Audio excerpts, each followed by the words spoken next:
ஒரு மிகப்பெரிய சந்நியாசி வாழ்ந்திருக்கிறார். அவர் நம் கண் முன்னே நடமாடும் தெய்வமாக கருதப்பட்டார்னு சொல்லலாம். ஏன்னா தெய்வ நடமாட்டம் அப்படிங்கிறது இந்த மிகப்பெரிய சந்நியாசின் ரூபத்திலேயே மக்கள் அனைவரும் பார்த்தாங்க. அவர் என்ன பண்ணுவார்னா, ஒருத்தரை பார்த்து அவங்களுக்குள்ளே என்ன பிரச்சனை இருக்குது, சிக்கல் இருக்குதுன்னு அதுக்கான விடை என்னவோ அதை சொல்லிடுவாராம்.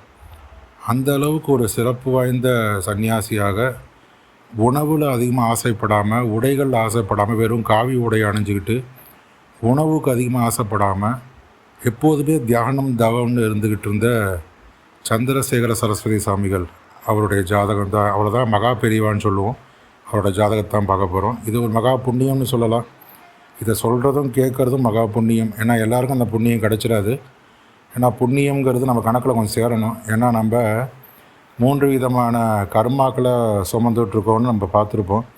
இவர் ஏன் புண்ணியவான்னு சொன்னோம்னா, முக்கியமான ஒன்று விஷயம் என்னென்னா, சன்னியாசின்னு சொன்னால் உணவுக்கு ஆசைப்படக்கூடாது, வேறு எந்த சுகபோக ஆசையும் படக்கூடாது.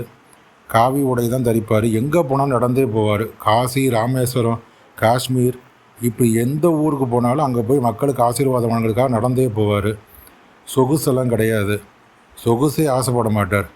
அப்படிப்பட்ட மகா பெரியவா ஜாதகத்தான் பார்க்குறோம். ஜாதகத்தில் பார்த்திங்கன்னா மிக சிறப்பான ஒரு அமைவு காணப்பட்டிருக்குன்னு பார்த்திங்கன்னா சிம்ம லக்னம். அவருடைய ஃபீல்டை பொறுத்தளவில், அதாவது சந்நியாசம்னு சொன்னால் அவர் அதில் பார்த்திங்கன்னா ஒரு சிம்மமாகவே விளங்கியிருக்கார் அப்படின்னு சொல்லலாம். அவர் அந்த லக்னத்துக்குரிய லக்னாதிபதி பார்த்திங்கன்னா ஜாதகத்தில் 10ஆம் இடத்துல, அதனால் அவர் தொழிலாகவே ஆயிடுச்சு. அவர் சன்னியாசியாக இருந்து மக்களுக்கு அருள் பாலிக்கிறதா அவருடைய தொழில். அதனால தான் லக்னாதிபதி சூரியன் போய் 10ஆம் இடத்துல புதன் குருவோடு இணைஞ்சு அமர்ந்திருக்கார். எவ்வளோ சிறப்பு பாருங்கள்.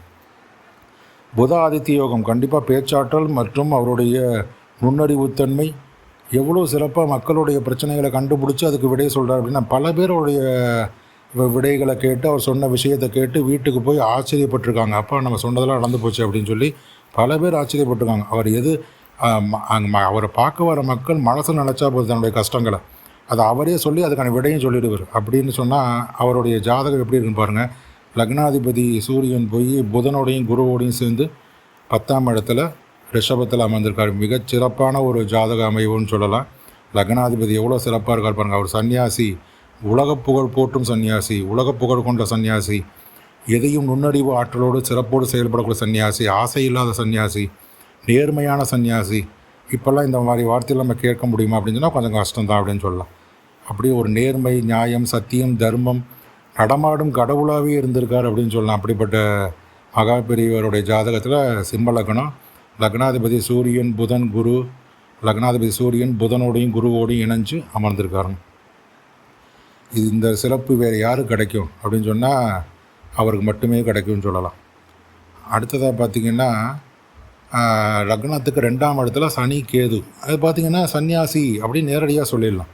2ஆம் இடம் குடும்பஸ்தானத்தில் சனியும் கேதுவும் அமர்ந்துட்டாலே மிகப்பெரிய உயர்ந்த நிலையை, சன்னியாச நிலையை சொல்லிவிடும். சம்சாரி அல்ல சன்னியாசி அப்படிங்கிறத தெளிவாக சொல்லிடுச்சு அவருடைய 2ஆம் வீடு. சனியும் கேதுவும் அந்த கன்னிராசியில் இணைஞ்சு அமர்ந்திருக்காங்க. 4ஆம் வீடு சந்திரன். சந்திரன் 4ஆம் வீட்டில் அமர்ந்திருக்காரு.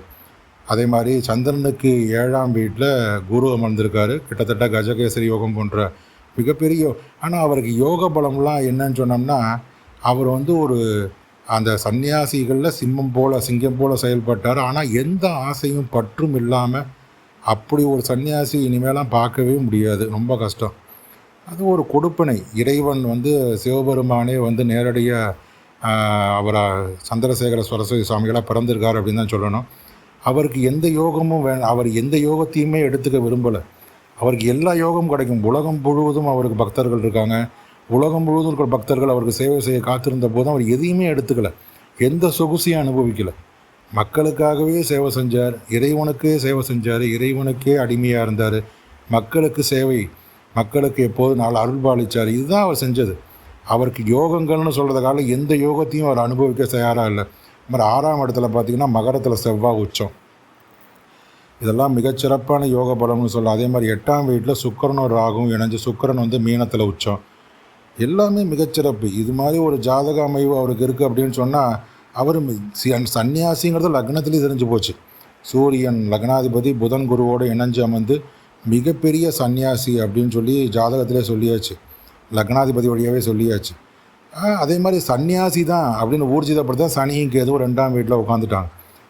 அவரை யாருமே வெல்ல முடியாது அப்படிங்கிறதுக்கு தான் 6ஆம் வீட்டில் செவ்வாய் போய் உட்காந்துட்டார். அவர் யாரையும் வெல்லலாம் விரும்ப மாட்டார். ஏன்னா அவருக்கு அந்த மாதிரி ஆசைப்பட்டிருந்தானே வெல்வதற்குன்னு.